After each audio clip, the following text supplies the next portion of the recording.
Hola, hola, ¿cómo están todos? Muy, pero muy bienvenidos. Esto es El Doctor en Casa. Hoy vamos a hablar de cuáles son y cómo prevenir las complicaciones en los implantes dentales. Y si les parece, veamos por favor la placa que nos dice cuánto sigue. Las complicaciones en los implantes dentales pueden evitarse siguiendo ciertas medidas básicas y minimizando el impacto de los factores de riesgo. Por ello es importante acudir siempre a un especialista en implantología oral que cuente con las cualificaciones necesarias y la suficiente experiencia. Este tema lo vamos a hablar con un especialista en la materia. Él es odontólogo, máster en implantología oral avanzada por la Universidad de Sevilla, España. Realiza tratamientos de periodoncia, implantes suizos, cirugía oral, sedación consciente. Experto en casos complejos donde no hay hueso disponible. Especialista en implantología oral por el Círculo de Odontólogos del Paraguay. El doctor César Blaires. ¿Cómo le va, doctor? Bienvenido al programa. ¿Cómo estás? Muy bien, Vivi. Gracias a Dios, todo bien como siempre. Bueno, nos pusimos de acuerdo, entonces tenemos el mismo color los dos, porque a partir de ahora sí... No, mentira. Es casualidad nada más. Bueno, ¿todo bien, Doc, entonces? Todo bien, gracias a Dios. Trabajando y siguiendo adelante. Y haciendo que la gente tenga una sonrisa más linda. Eso es lo más importante. Ahora justamente tenemos una publicidad que dice, mírate al espejo y qué ves o qué necesitas. Claro. Porque muchas veces el paciente, la parte estética no se da cuenta cuando se sonríe. Ahí es cuando los demás ven y entonces cuando uno se mira en el espejo es cuando ve lo que realmente no le gusta. Sí. Bueno, así es. Y bueno, y vamos a hablar de todo eso, ¿verdad? Vamos a hablar de implantes dentales, pero también me gustaría hablar, doctor, con usted, que es experto en todo esto, ¿cómo tiene que ser el cuidado de la salud bucal para no llegar? Porque muchas veces, bueno, se necesitan implantes por A o B motivos, pero ¿hay manera de tratar de evitar eso? ¿O cómo podemos tener los dientes más fuertes, más sanos, más limpios? ¿Hay algunos tips que usted nos puede dar? ¿Cómo prevenir eso, o cómo evitar llegar hasta esa situación? Claro. Muchas veces el paciente no va a acudir al odontólogo por miedo, hay un porcentaje muy alto. Entonces se va dejando, primero tiene una carie, es pequeña, no le echa cuenta, la veía un agujerito, va avanzando, le duele, toma antibiótico, antiinflamatorio, se le inflama y ahora ya al final termina extrayéndose la pieza y ya sabemos que después hay que poner implantes e injertos. Bueno, lo principal es los hábitos en casa, son fundamentales. O sea, el cepillado 3 veces al día, desayuno, almuerzo y cena. Siempre primero empezamos con el hilo dental, después usamos el cepillo y si usamos un enjuague está bien, pero lo ideal sería comprarse un irrigador bucal, que es algo que tiene un coste entre 400 y 500 mil guaraníes, pero es una pieza fundamental para controlar, evitar el aumento del nivel de bacterias en la boca. Me va a decir después de dónde comprar, después en el corte, porque yo quiero comprar eso. Sí. Bueno. Entonces, eso es fundamental porque una vez que terminamos de cepillarnos, el enjuague hacía ese papel que era para reducir un poco el nivel, pero el irrigador, como va a presión con agua, que se puede poner también un enjuague, pero el costo sería muy alto, con agua se coloca y se pone en la encía. O sea, es parecido a la limpieza con ultrasonido que hacemos. No llega a ser una vibración, pero es bastante potente y la placa bacteriana que se puede acumular, que puede quedar entre la encía y el diente, la eliminamos totalmente. De hecho, muchas veces cuando pasamos el irrigador salen algunos restos de alimentos y dice, pero ¿de dónde si me cepillé? Y usé hilo, usé esto, porque debajo de la encía una prótesis, muchas veces no podemos pasar el hilo y en el medio se queda. No quiere decir que haya un espacio como tal, pero sí la encía, como no es algo rígido, no es como una piedra, tiene una pequeña fluctuación, entonces se puede acumular alimento. Y a veces también la encía se retrae un poco entre la unión del diente y el implante y ahí puede formarse también la carie o la reabsorción del hueso y con el irrigador podemos controlar. O sea, con el irrigador uno como que dibuja así en la encía, ¿verdad? Exactamente. Si hacemos aquí, por ejemplo, esta es una prótesis. Para aprender ya. Exactamente. Vamos a suponer que esta punta azul es el irrigador. Nosotros vamos pasando así, nos quedamos un poquito y este espacio que aquí se va acumulando, vamos quitando con el irrigador y va saliendo. A veces sale el resto de alimentos, sobre todo cuando es una prótesis como esta, que es completa, aquí no se pueden pasar hilo dental, ni tampoco vas a poder pasar un espaciador, un cepillo interproximal, porque no hay ese espacio. Y si lo pasas, vas a crear un problema porque vas a crear un espacio que no existe. Eso aprendí con usted también. Exactamente. Solo cuando tenemos espacios grandes, ahí sí podemos usar, si no, no es conveniente. Porque antes del doctor, yo pensaba que con los cepillitos interdentales uno se limpiaba más y yo hacía fuerza y no tenía el agujerito entre diente y diente y para tener más limpieza y estaba haciendo mal. Claro, porque está creando una presión y la encía se retrae y vas a crear un espacio que no existía. Claro. Bueno, y el irrigador también es interesante para la gente que usó frenillos y después se queda con el, ¿cómo se llama? ¿Es el contenedor? ¿Cómo se llama? Sí, el alambre que se pone por detrás, que también hoy en día, vamos a hablar de otro tema, pero también tengo un posgrado en ortodoncia, aunque no ejerzo hace muchos años. El usar el retenedor fijo que se usa en la parte posterior, ya sea superior o inferior, hay muchos estudios que demuestran que primero dificulta la higiene, después va a acumular sarro, puede producirse una gingivitis por el alambre que se coloca, aunque es muy fino y hay que colocar un poco de composite, pero ocupa ese espacio, entonces en la zona del medio no se puede limpiar. Como lo ideal después del alambre es colocar un aparato transparente de mantenedor que le va a cubrir toda la boca, no tiene mucho sentido el alambre. Lo importante es que el aparato mantenedor se lo ponga al paciente todos los días. Entonces se quita el alambre. Ya no se usaría. Exactamente. Qué genial. Se usa solamente, entonces con eso la higiene es mejor también. Porque hay casuística de que siempre en esa zona o hay caries, o hay gingivitis, o hay sensibilidad porque acumula y retrae la encía. Y todo eso lo evitamos con el mantenedor transparente. Lo importante es usar eso. Claro. Perfecto. Bueno, hablé de cualquier otro tema con el doctor antes y no el tema de implante, pero no importa. Ahora vamos al corte y a la vuelta ya nos metemos en este tema de cuáles son y cómo podemos prevenir las complicaciones con los implantes dentales.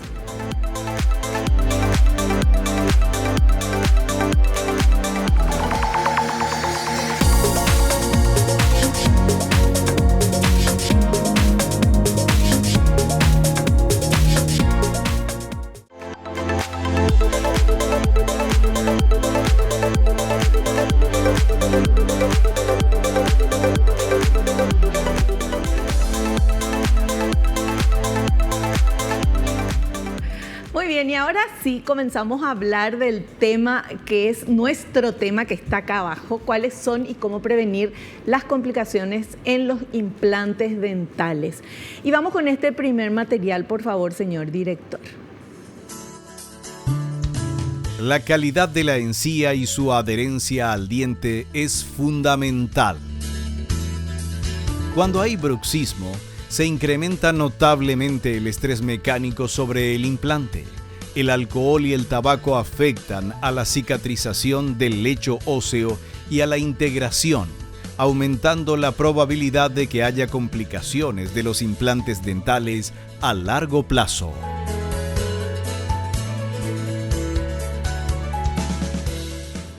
Así es, totalmente cierto todo lo que han dicho. Todo eso influye, lógicamente. Y por eso lo que hablamos antes del irrigador y del cepillado, nosotros siempre cuando terminamos un caso con un paciente le damos la alta médica y ahí se le explica los cuidados que tiene que tener y si no sigue esas indicaciones, los problemas que puede tener. Y justamente el irrigador es fundamental. O sea, eso está demostrado ya. El cepillado, el hilo, el cepillado y el irrigador. Entonces, vamos a ir, por ejemplo, primero con la higiene. Si el paciente muchas veces pasa que ya se terminó el caso, pasó el periodo que el protocolo indica mínimo 2 meses, si el caso ha sido una rehabilitación, por ejemplo, si ponemos este caso de aquí, esta es una rehabilitación completa, metalresina, se le colocaron 8 implantes, este es un paciente que tenía periodontitis, tenía piorrea, hubo que extraerle todo, se le coloca, entonces si ven el ajuste es perfecto, pero no es la puerta a un submarino, no es impermeable, o sea, aquí se puede acumular, aunque el diseño está hecho, si se fijan hay una curvatura hacia adentro y no sobresale para que no se acumulen alimentos, pero así todo en el borde, justo en el borde siempre puede entrar algo. Se va a acumular. ¿Qué pasa? Si el paciente se confía, se lava solamente los dientes, después ya no usa irrigador, no usa nada, ahí se va a ir acumulando y el problema es que en esta zona, donde tenemos el cuello del implante, se va a ir acumulando bacterias Con el sistema que nosotros usamos, que es el monoblock, no tenemos el problema, la complicación del sistema que es clásico, que tiene un tornillo intermedio.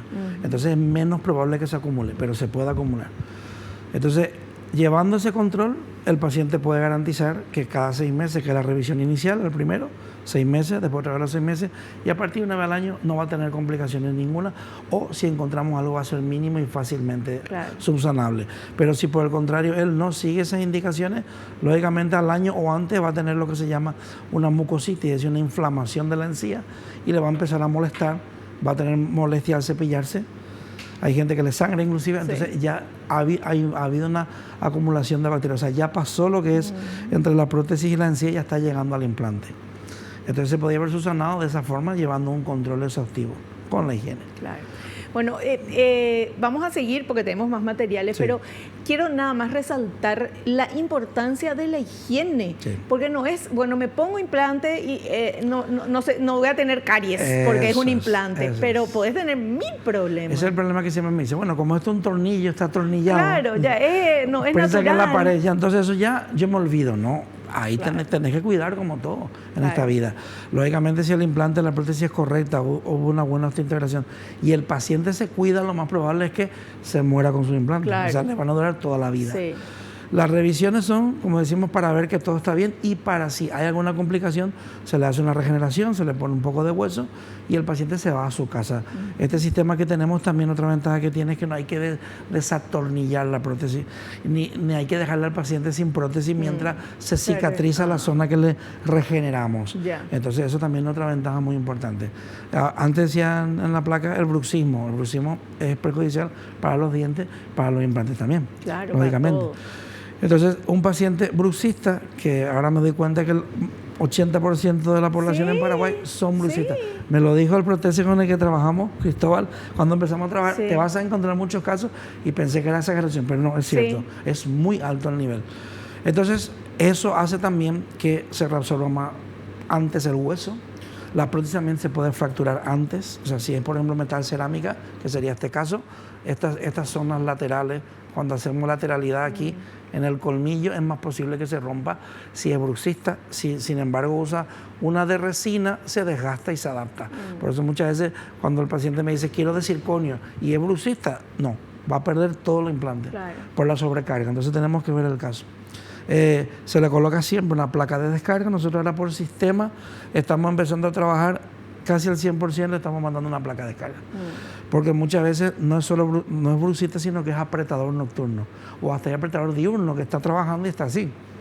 Entonces esa sobrecarga también puede provocar. Yo soy apretadora nocturna. Exactamente. No. Queda feo, pero es así. Claro, hay nocturno y diurno.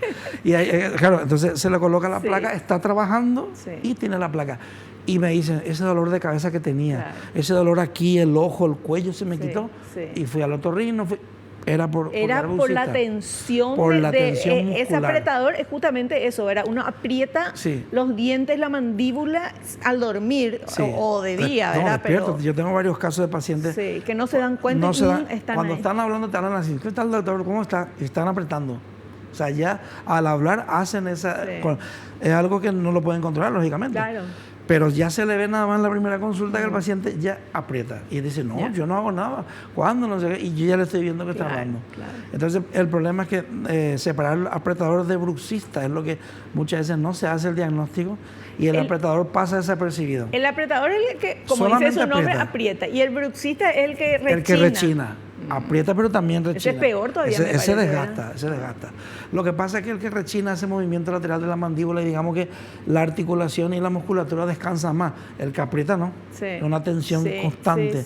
Y el que aprieta normalmente es que suele tener más dolores de cabeza. En fin. ¿Hasta qué se trata eso? Hasta que se trata, lógicamente. Pero lo que pasa es que no te das cuenta porque estás durmiendo. Claro.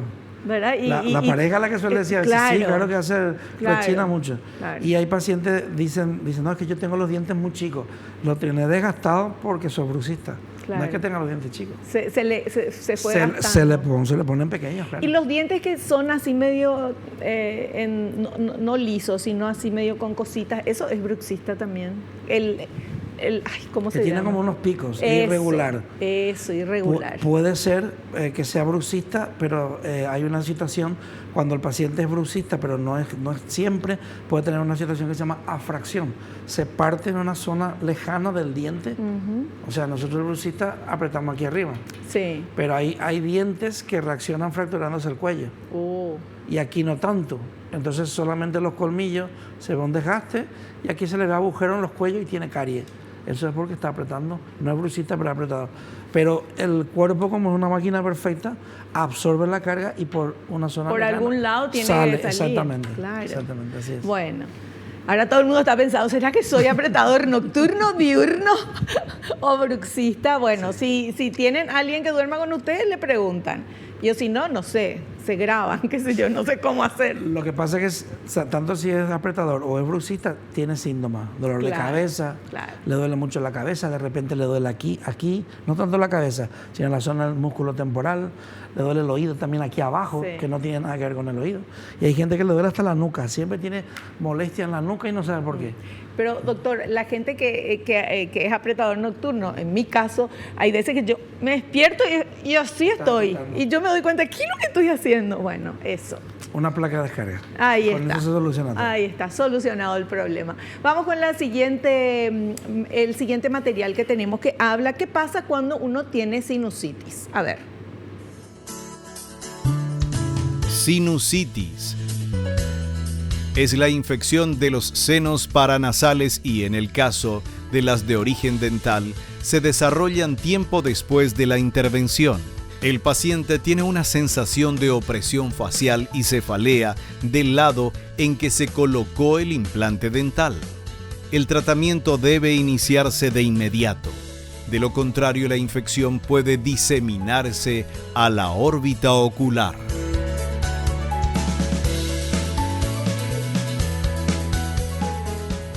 Por causas de implantes es complicado. O sea, hay que no tener ni idea de cirugía para producir. ¿Por qué?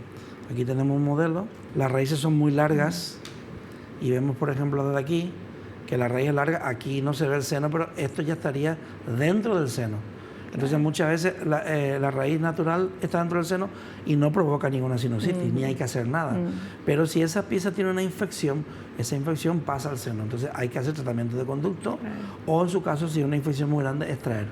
Doctor, hay dos cosas que quiero que nos explique con este tema de sinusitis. Uno es la persona que ya tiene sinusitis y se va y necesita un implante. Buena pregunta. ¿Qué pasa ahí? Y después otro que no tenía, se hizo el implante y le apareció la sinusitis. Bien, si una persona tiene sinusitis, ¿no se puede poner implante? Sí se puede poner implante.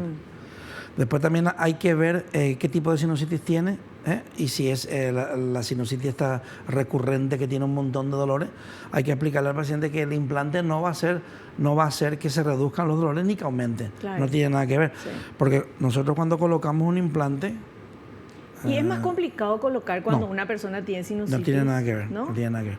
Lo que pasa es que hay veces que está obstruido justamente por un bloque de infección, pero es algo natural, no hay por qué quitar. De hecho, cuando los ¿no hay por qué quitar? no siempre. Cuando los otorrinos limpian, ellos quitan la membrana entera. Esto que voy a mostrar ahora es la membrana de Snyder. Aquí la vemos levantada y aquí la vemos sin levantar. Y vemos aquí que si levantamos la membrana, el implante queda dentro con hueso, y aquí si no levantamos, perforamos la membrana. Claro. Entonces, esto es lo que no se debe hacer cuando se coloca un implante. Pero digo que los otorrinos llegan y limpian todo y les da igual la membrana, porque la membrana se regenera. Es una maravilla. Se regenera. Entonces, hacer esto es porque no sabe. El profesional no tiene ni idea porque es bastante difícil hacer eso. Cuando el paciente tiene sinusitis, nosotros no hacemos nada por la sinusitis. Si tiene una sinusitis recurrente, como dije antes, muchos dolores, es mejor que trate la sinusitis antes de colocarse el implante. Pero cuando el paciente se le explique, siempre va a pensar que es por el implante. Claro. Y hasta el otorrino mismo puede pensar que es por el implante. Entonces lo mejor es que se trate si viene con dolores. Es que yo siempre tengo que tomar muchos medicamentos. Mejor que se trate, se limpie, se elimine el foco y después se le colocan los implantes. En la otra situación que ya hablamos aquí, si uno perfora... primero el implante no se mantiene, porque al perforar nosotros tenemos esta anchura de hueso, que es 1 milímetro, con un caso extremo, aquí no se pueden poner implantes. Tenemos que hacer ventana lateral o una ventana por aquí y rellenar todo esto con un hueso particulado que tenemos aquí, que ya lo hemos mostrado en otras veces. Sí. El hueso particulado para rellenar, formar un bloque de hueso y esperar 6 meses que se forme y después colocamos el implante. Si por el contrario tenemos la altura suficiente o estos 2 milímetros, la cortical es dura, es decir, ese hueso es duro y tiene retención, podemos colocar también el implante y hacemos a la vez una regeneración, colocamos el hueso a través de la entrada del implante, se puede hacer también. Pero eso son casos muy específicos, tenemos que ver qué hacemos de una forma o de otra. Por eso digo, hacer esto es muy complicado. Si el profesional hace, es porque no planificó, no tiene ni idea de lo que está haciendo, claro, porque es muy complicado perforar, no es tan fácil. Perfecto. Bueno, vamos a hacer un pequeñito corte y volvemos ya.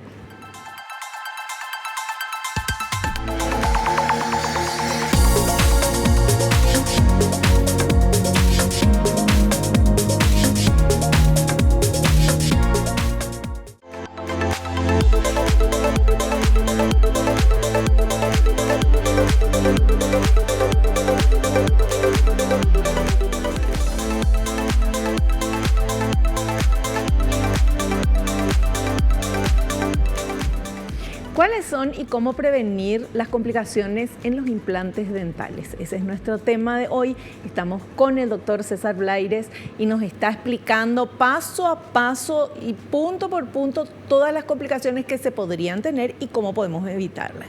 Y ahora tenemos otro material. Vamos a ver, por favor. Periimplantitis.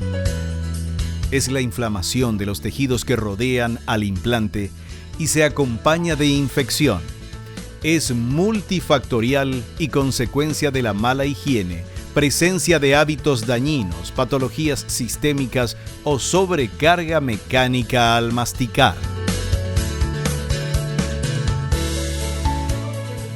Así es, todo lo que dijo es así, es cierto, influye todo. Sobre todo la periimplantitis, como hablamos al principio, suele ser falta de higiene, pero el factor del bruxista también hay que tenerlo en cuenta. La edad puede influir, pero una cuestión que siempre se habla, si yo me pongo el implante con 70 años, cuando cumpla 80 se me van a caer porque mi hueso se va a seguir resolviendo. No, donde está el implante se mantiene. Es cierto que con la edad el hueso puede ser más fino, ya no tanto más fino, la densidad ósea es la que cambia, o sea, puede pasar de un D2, que es ideal, a un D3, un D4 como manteca, pero si está el implante no va a pasar, o sea, se mantiene. Entonces la periimplantitis multifactorial, la higiene hay que cuidar y muy importante, como siempre decimos, las revisiones para ver si hay una pérdida. Antes de la periimplantitis siempre va a pasar una cosa que se llama mucositis, que es inflamación de la encía. Ahí, por ejemplo, la imagen, hay como un palito que se ve, que eso se llama sondaje. Antes se hacía sistemáticamente el sondaje aunque el paciente no sintiera nada, y ahora hay estudios que demuestran que si no hay nada no hay que sondar porque podemos crear un espacio como los cepillos interproximales que no había. Entonces el sellado biológico lo eliminamos y creamos un camino que no existe. Lo de la antigua escuela, aunque yo también soy, no se quieren adaptar, pero yo sí me he adaptado porque es cierto que si no hay nada, mejor no tocar. Claro. Se ve en la revisión, se toma la radiografía de control y si no hay nada, no hay nada. Nosotros no tenemos por qué crear ese espacio. Y en la casuística que tenemos es cierto, si no hay espacio, mejor no tocar, y si hay espacio, solemos ver que después tiene un problema. O sea, nosotros podemos provocar también. Y esta periimplantitis, doctor, una persona se pone los implantes, no tiene nada, y después porque no se limpia bien, qué sé yo, o ve motivo, se le inflama y qué sé yo, y comienza la periimplantitis. ¿Cómo se cura eso? Bien, si es una mucositis es muy fácil, normalmente cambiando los hábitos, haciendo una limpieza, y nosotros también tenemos un aparato que hace una pulverización con bicarbonato, hacemos un curetaje que separa la encía, limpiar, y el bicarbonato entra, elimina las bacterias. Si no hay pérdida ósea, no se hace regeneración. Si solamente está inflamado, se hace esa higiene y es suficiente. Si por el contrario ya periimplantitis tenemos pérdida ósea, tenemos que hacer la incisión, abrir el hueso, llegar hasta la zona que está infectada, limpiar el implante.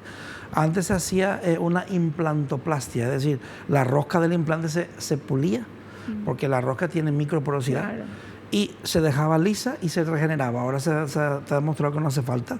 Simplemente se limpia bien con el ultrasonido. Tenemos también unos cepillitos especiales que son de titanio y que hacen que el titanio no se raye. se limpia pero no raya. Y entonces en Ocrami Corporosidad limpiamos, ponemos hueso, suturamos y se acaba el problema. Y muchas veces ni siquiera hay que poner hueso, crece el hueso. Ya hay muchos estudios que cuando es 1,2 milímetros, el mismo cuerpo reacciona haciendo que crezca el hueso. Es muy importante el tipo de implante. Un implante que no tiene tornillo en el medio va a hacer que crezca. Y si tiene tornillo, puede que no haga. Perfecto, súper claro. Vamos con el siguiente material. La edad puede ser un factor de riesgo de complicaciones. En personas de edad avanzada, la densidad ósea del maxilar suele disminuir, lo que afecta a la estabilidad del implante a largo plazo. La presencia de enfermedades cardiovasculares, diabetes y osteoporosis empeora el pronóstico del procedimiento. O sea, a la hora de hacer, pero una vez que está integrado, no hay por qué. Entonces, nosotros siempre, muchos pacientes dicen, yo no me voy a poner nada porque ya me han dicho que tengo diabetes, no me lo puedo poner. Porque no va a cicatrizar y se va a quedar abierto. O tengo problemas de corazón, tampoco. Se puede poner. Da igual la patología que tenga, se puede poner. Solamente, como ya hablamos en otro programa, un paciente que tiene cáncer no se puede tratar, que tiene una enfermedad mental no se puede tratar. Pero después siempre hay soluciones. Tenemos, como dijo muy bien en la placa, la densidad disminuye. Eso es lo que dije antes, es la dureza del hueso, o sea, es más blando. Pero estos implantes, como digo, y los sistemas modernos consiguen que se arrastre el hueso y pasamos una densidad 3 a una densidad 2, con lo cual... ¿Qué edad más o menos, doctor, es que ya esa densidad ya puede ser un problema? Sobre todo la mujer cuando le llega la menopausia. Por eso todas las mujeres no le mandan refuerzo de calcio. Claro. Unas sí, otras no, porque se ve la densidad. El hombre no suele tener casi problemas. Es más por el tema hormonal de la mujer. Y como digo, todos los casos no son iguales. A mí me llegan pacientes con su densitometría ósea y que le dijo el reumatólogo que no se puede poner implante, que se van a caer todos. No tiene nada que ver. O sea, eso no. Claro. Gracias a Dios, eso no es así. El consultar con el especialista es lo mejor. Perfecto. Bueno, y ahora tenemos otro material. Fractura del implante. Es una complicación muy poco frecuente y suele ocurrir por fatiga del material o como resultado de un traumatismo. Aparecen con más frecuencia en la zona posterior de las arcadas o en pacientes con bruxismo.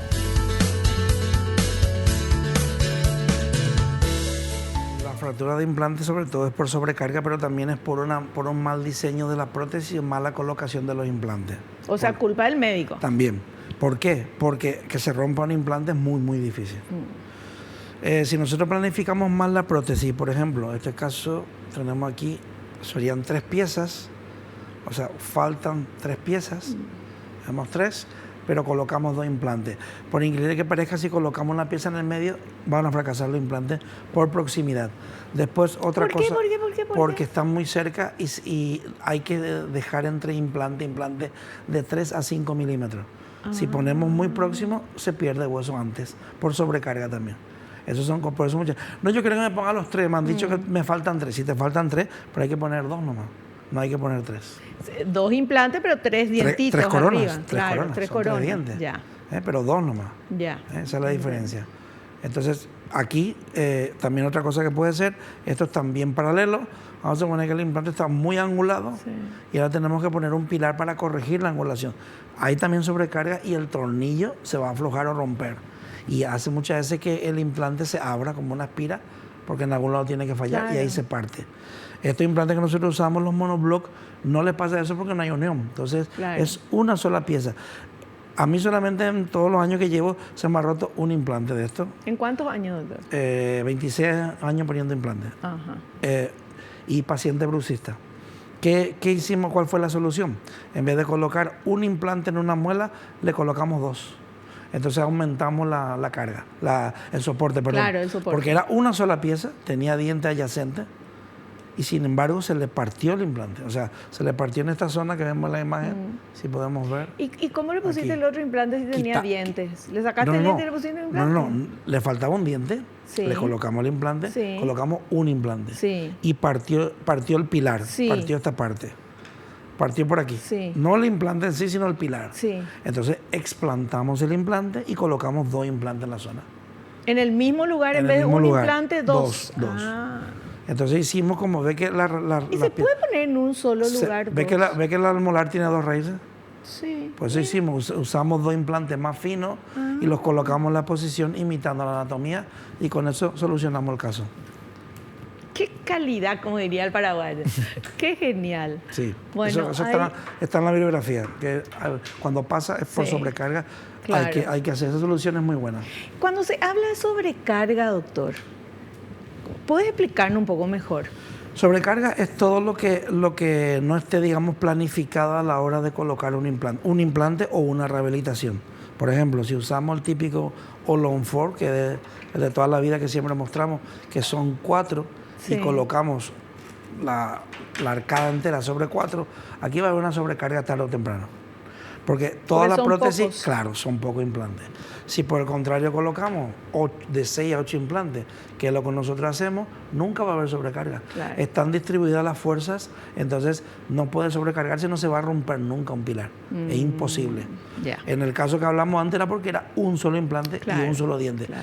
Pero son casos de brucistas extremos, porque inclusive lo dejamos fuera de contacto y desgastó los dientes adyacentes hasta que llegó a la corona y ahí fue donde partió. Wow.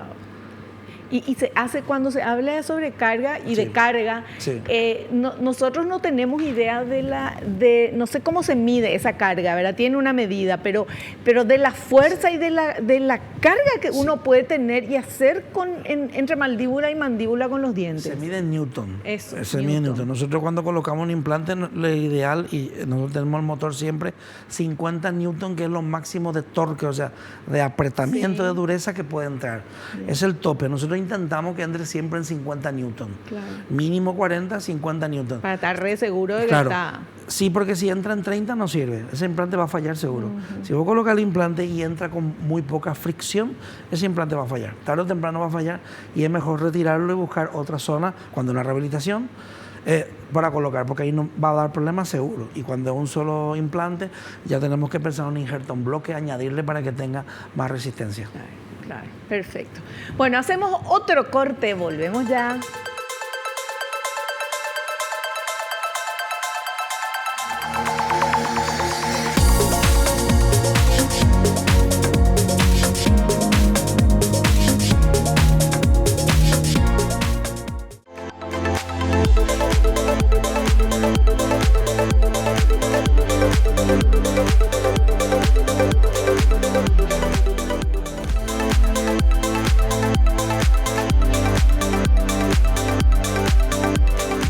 Continuamos charlando con nuestro invitado, el doctor César Blaires. El tema es cuáles son y sobre todo cómo podemos prevenir las complicaciones en los implantes dentales.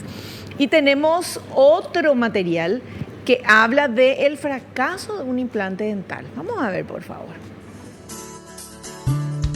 Fracaso del implante dental. Ocurre en un porcentaje muy bajo de casos. Los síntomas son la movilidad de la corona, el dolor al presionarla y la inflamación en el área. Entre las causas están la baja densidad del tejido óseo y los problemas en la osteointegración del implante.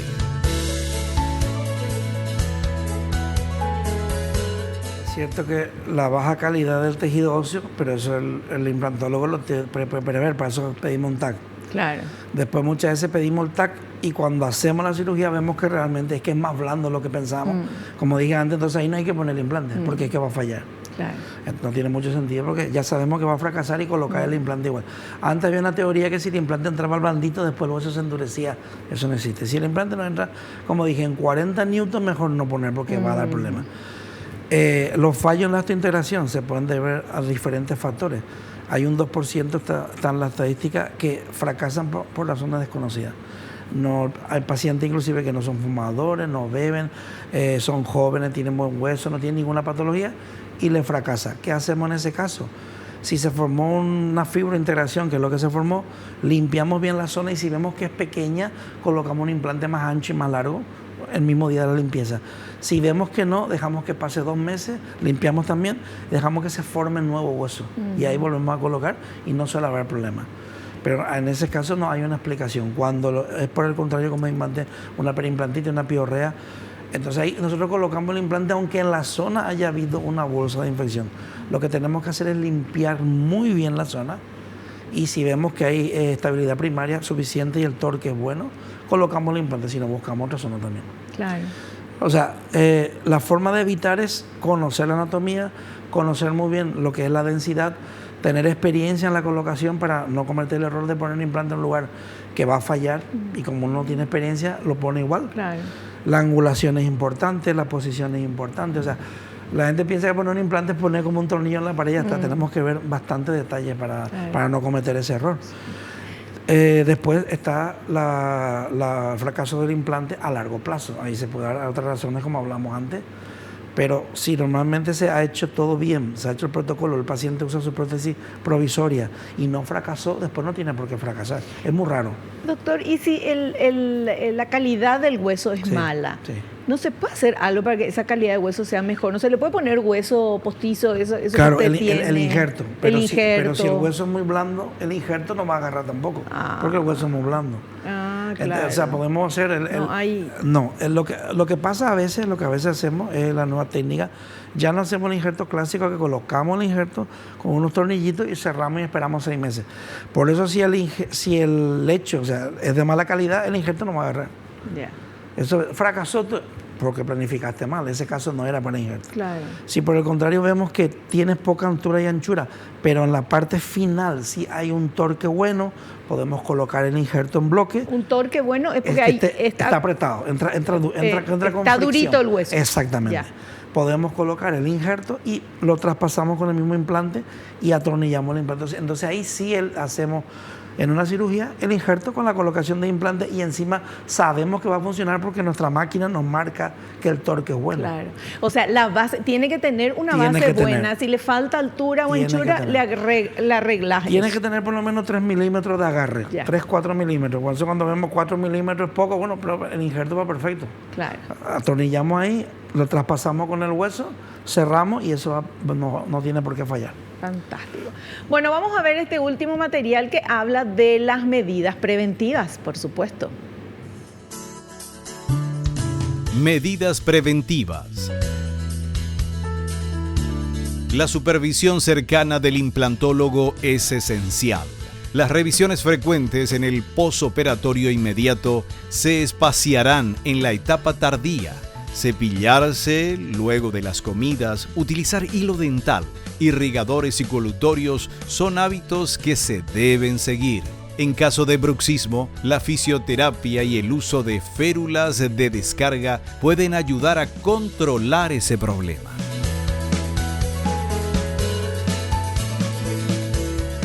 ¿Cómo se debe de hacer? Hay que tener cepillado, hilo dental, si se puede usar, si no el irrigador, como dijimos antes. Y esas medidas son las que van a garantizar la durabilidad del implante y que no haya complicaciones y si hay que sean muy pequeñas. Otra forma no hay. O sea, hay que estar encima de los implantes. Claro. Como le digo al paciente. Primero, como de los dientes. Exactamente. Eso justamente en la hoja de alta pone que todo ese procedimiento de cuidado es imprescindible para la duración de implantes y dientes. Claro. Yo pongo ahí, siempre ponemos. Claro. Y describimos el tratamiento que hicimos, todo. Porque muchas veces al paciente se le dice, el paciente dice, a mí no me dijiste nada, yo no sabía que tenía que venir. Le damos un documento, él se queda con una copia y yo con otra. Claro. Y ese mismo día ya le damos una cita dentro de 6 meses, que lógicamente se puede cambiar, pero ya le marcamos para controlar al paciente. Claro, para no olvidarse también. Se le va a olvidar a él y a nosotros también. Cuando ya le marcamos la cita de control, entonces el paciente se la avisa y puede hacer. Claro. Pero ya hay pacientes que no vienen. Es que estoy muy bien, ¿para qué voy a ir? Pues justamente para controlar. Claro. Y se le explica que se tiene que hacer una limpieza con pulverizador de bicarbonato a los 6 meses. Lógicamente el paciente tiene que asumir eso, pero se lo tiene que hacer porque el primer año es muy importante para que no se pierda nada de hueso. Si el primer año se tiene un control, normalmente no se pierden los implantes. Claro. Bueno, y todas estas medidas de limpieza, después las comidas, hilo dental, el irrigador, ese que es fantástico, todavía no tengo, pero lo voy a tener. eso hace que vos cuides tus dientes, tu dentadura, tu boca, tus dientes y tus implantes. Sí, porque tanto para los dientes naturales como los implantes, el problema son las bacterias. El problema es el mismo. Entonces, en la saliva tenemos bacterias nocivas y bacterias beneficiosas, pero si se sube ese nivel de bacterias perjudiciales, es lo que tenemos infecciones, la encía, las caries, en fin. Y en este caso, el nivel de bacterias, sobre todo que no pase lo que es la encía, entre la corona o la prótesis que tenga la encía y llega al cuello del implante. Entonces, con eso evitamos. Como digo antes, digo siempre, estos implantes que usamos evitan esa zona donde se puede acumular bacterias porque no hay un microespacio, porque no hay tornillo. Entonces, con eso este implante garantiza que perimplantitis por la prótesis en sí no podés tener. Podés tener por falta de higiene. Claro. Bueno, más claro, imposible. Vamos a hacer un corte y volvemos ya.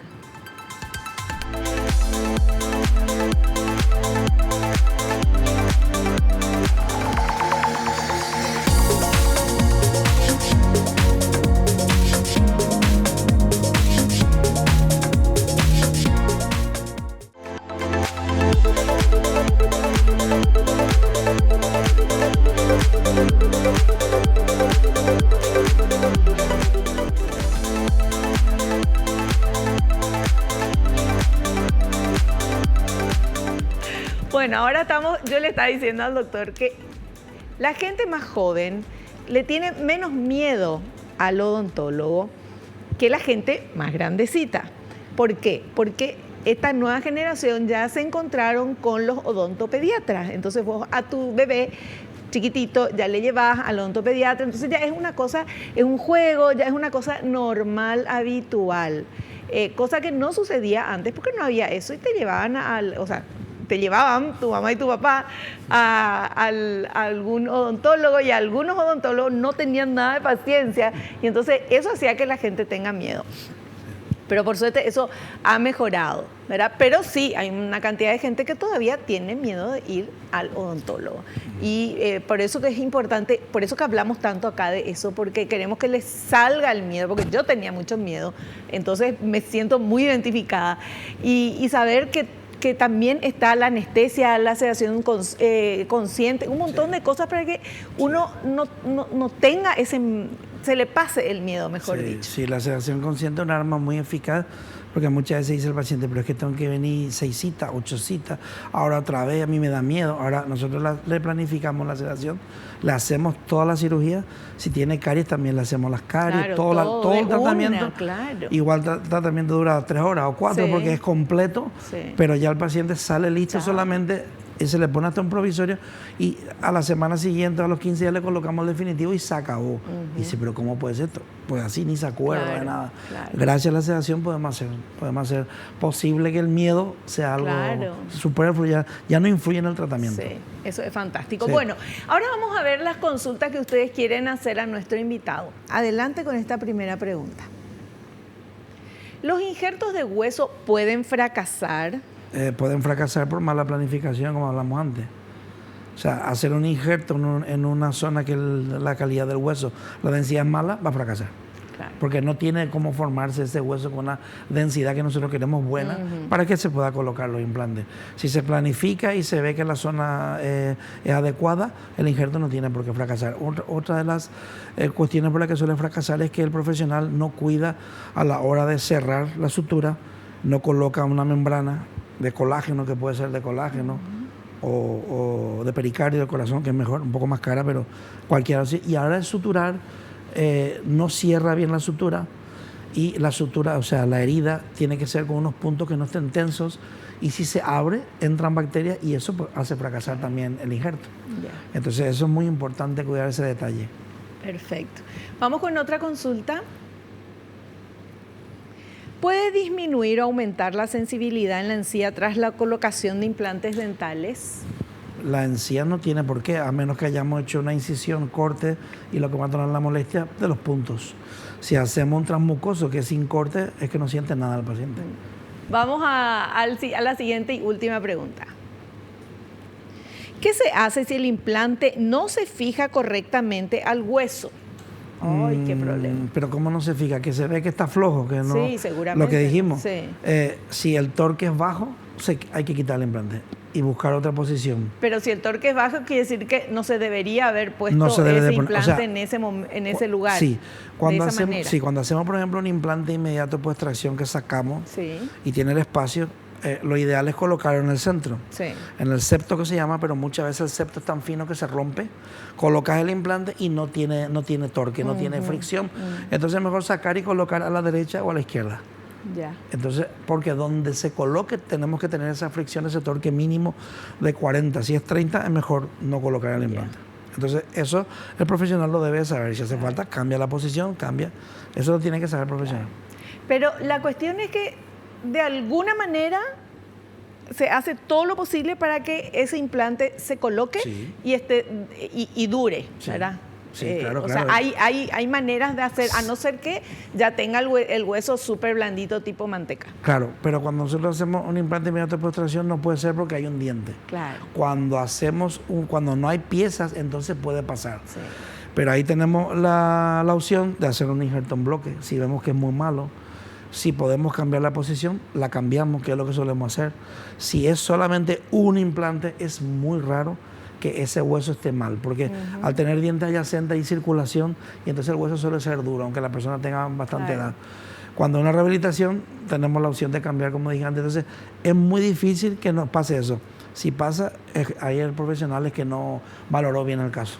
Perfecto, genial. Sí. Doctor, le queremos agradecer como siempre todo lo que nos estuvo explicando. Un gusto tenerlo en el programa y bueno, lo invitamos para un próximo programa. Muchísimas gracias como siempre. Gracias. Nos despedimos. Hasta el próximo programa, si Dios así lo permite. Y no te olvides lo que te digo siempre, porque es cierto, naciste para ser feliz. No te conformes con menos. Chao, chao.